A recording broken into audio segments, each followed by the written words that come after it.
கடலுக்கு மீன் பிடிக்க போனவங்களை இலங்கை அரசாக கைது செஞ்சு கொண்டு போய் அவர் 6ஆம் தேதி வரை சிறையில் அடைச்சிருக்காங்க. இதுவரைக்கும் 1.5 மாதமாக இதுவரை யாரையும் கைது செய்யலை. புதியாட்சி எம்எல்ஏன்னு கைது செய்யாமல் இருக்கிற சந்தோஷமாக இருந்துச்சு எங்களுக்கு. இப்போ கைது செஞ்ச மக்களுடைய நிலைமை என்ன ஆகுதுன்னு எங்களுக்கு தெரியலை. இனிமேல் இந்த 6ஆம் தேதி வரைக்கும் மட்டும் எங்களுக்கு இந்த விடுதலையிலேருந்து விடுதலை பண்ணி விடலைன்னா 7ஆம் தேதி உண்ணாவிரத போராட்டத்தை நாங்கள் மீண்டும் ஆளுவோம்.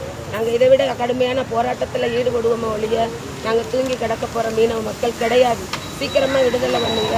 உங்கள் எல்லாரையும் நாங்கள் கெஞ்சி கேட்டுக்கிறோம்.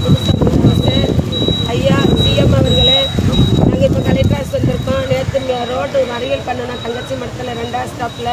இப்போ நாங்கள் இங்கே ராமநாதபுரம் மாவட்டத்தில் நாங்கள் நின்றுக்கிட்டு இருக்கோம். எங்களுடைய கோரிக்கைகளாக உங்களுக்கு பாத காணிக்கையாக நாங்கள் அர்ப்பணிக்கிறோம். ஐயா சீக்கிரமாக எங்கள் மக்கள் 3 பேரையும் 9 பேரையும் படகை சீக்கிரமாக நீங்கள் ரிலீஸ் பண்ண வேணும்.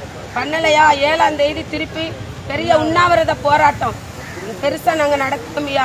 உண்மையா நாங்கள் ரொம்ப மன நொந்துவாய் கிடக்கும்யா.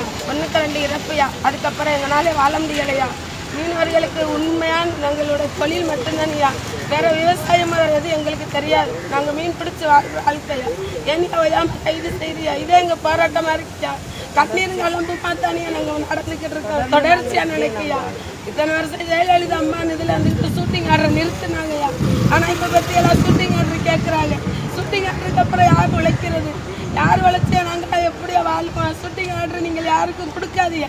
அப்படி நீங்கள் ஷூட்டிங் ஆர்டர் கொடுக்குற இந்தியனுக்கு ஆளுக்கு ஒரு துப்பாக்கியை கொடுத்து கடலுக்கு அனுப்புங்கய்யா. மீன்பிடி வலையெல்லாம் தேவையில்லை. ஆளுக்கு ஒரு துப்பாக்கியை கொடுத்து கடலுக்கு அனுப்புங்க. நீங்கள் இலங்கைக்கு ஷூட்டிங் ஆர்டர் கொடுத்தா எங்கள் இந்திய மக்களுக்கு நீங்கள் ஆளுக்கு ஒரு துப்பாக்கி கையில் கொடுங்க.